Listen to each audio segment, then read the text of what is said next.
Eu sou o único que sabe. Eu sou o único que entende. Eu sou o único que pode descobrir tudo. Os médicos do meu mundo, eles pensam que são tão espertos, mas eles não sabem nada. Eu nunca posso contar a eles sobre os outros. Eles não acreditariam em mim. Eles pensam que são os únicos, mas eles não são. A fundação do meu mundo ainda tem apenas 191 SCPs em contenção. Tem mais por aí, em outros lugares. SCP-507, classe do objeto seguro. O SCP-507, conhecido como Hopper, Tommy, Steve, a pessoa que não morre, Grabnock, o destruidor, entre vários outros nomes. É uma anomalia humana de classe segura, capaz de viagens interdimensionais e contida na Fundação SCP-507. É um homem branco de cabelos loiros e olhos verdes. Apesar de ser um obeso mórbido e falar com um sotaque desonroso, ele geralmente se encaixa na descrição de um ser humano normal à primeira vista. Se acreditava no começo que os poderes dele eram de teletransporte básico, pois testemunhas disseram que ele desaparecia do nada e reaparecia em um lugar totalmente diferente algum tempo depois. Quando perguntaram sobre isso a ele, 507 disse que, embora suas propriedades pudessem ser mais ou menos usadas dessa forma, era mais como um efeito colateral. Para ser mais clara, os poderes dele envolvem ele se deslocar da realidade atual apenas para aparecer dentro de uma realidade alternativa.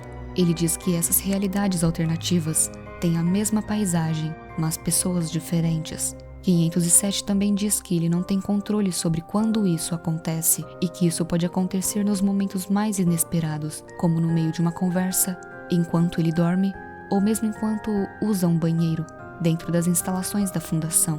Quando ele está prestes a mudar para uma realidade diferente, ele sente uma dor de cabeça acompanhada de alucinações de cores. Ele pode ser teletransportado a qualquer momento. Muitas vezes ele pode vagar livremente pelas instalações, mas tem que ser acompanhado por um agente no caso de acontecer alguma mudança dimensional. Dessa forma, a Fundação sempre está ciente do que aconteceu.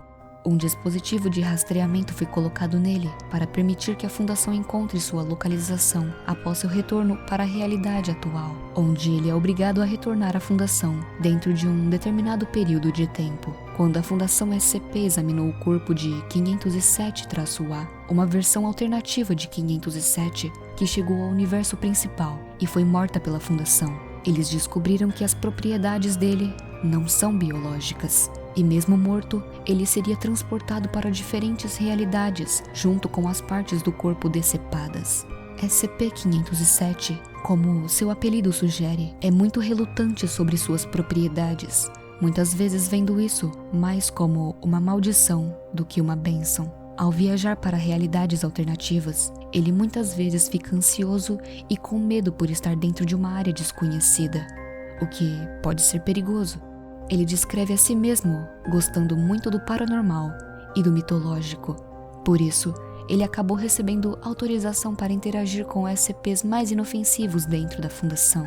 Em um caso, ele ficou tão ligado ao SCP-082 que perguntou para a Fundação se ele poderia tirar férias lá, o que a Fundação finalmente aprovou. Ele também criou uma amizade com o SCP-076-2, quando eles começaram a jogar um jogo da velha, de 50 rodadas, antes que a Fundação desaprovasse isso.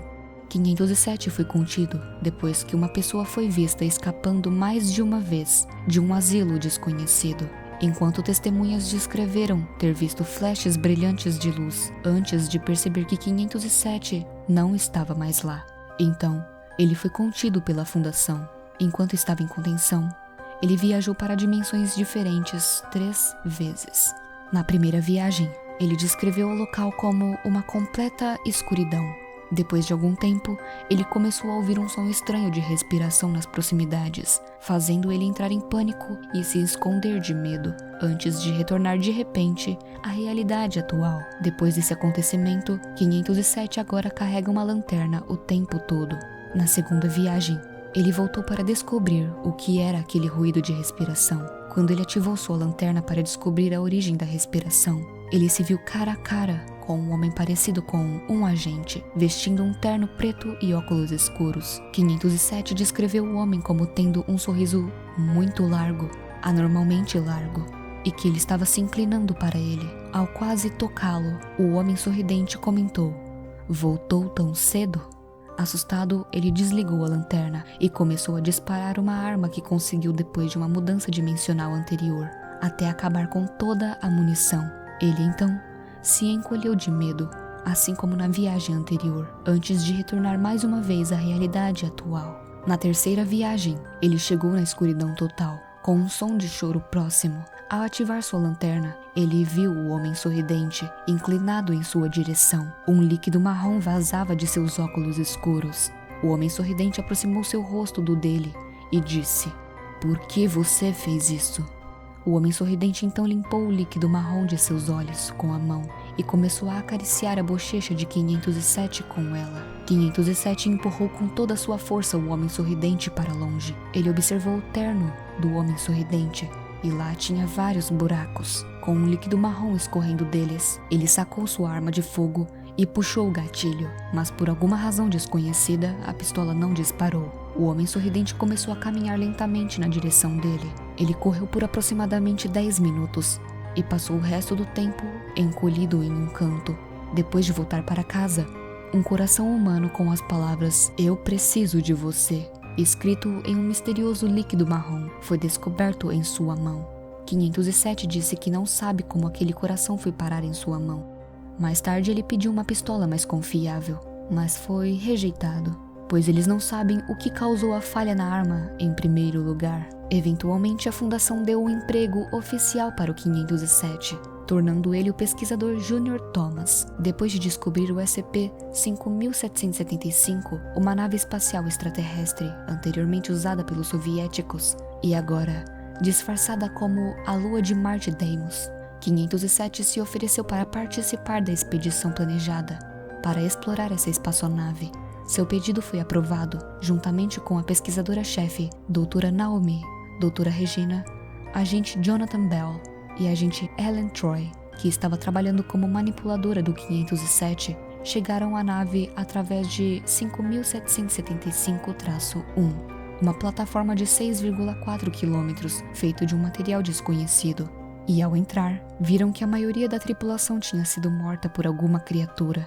Durante a exploração, eles encontraram alguns sobreviventes: Alexander Voish, Vladimir Smirnov e Anatoly Kuznetsov. Mas, ao explorar mais a espaçonave, descobriram o verdadeiro Alexander Voish, que na verdade era um impostor, um monstro metamorfo responsável pelo massacre da tripulação. Imediatamente a criatura matou o agente Bell e Kuznetsov antes de atacar Lyons. Como o pessoal restante se recusou a deixar a criatura viva, SCP-507 decidiu ficar para trás para explodir o hangar enquanto o resto escapava, já que ele simplesmente seria teletransportado para outra dimensão. Como Billy e Smirnov escaparam através da plataforma de 5775-1, Troy também decidiu ficar para trás, já que ela era sua manipuladora, e antes dele se teletransportar para outra dimensão, o hangar foi explodido, possivelmente matando a criatura. 9 dias depois, 507 e Troy retornaram à sua realidade no Texas, sem ferimentos, e logo foram recuperados pela Fundação.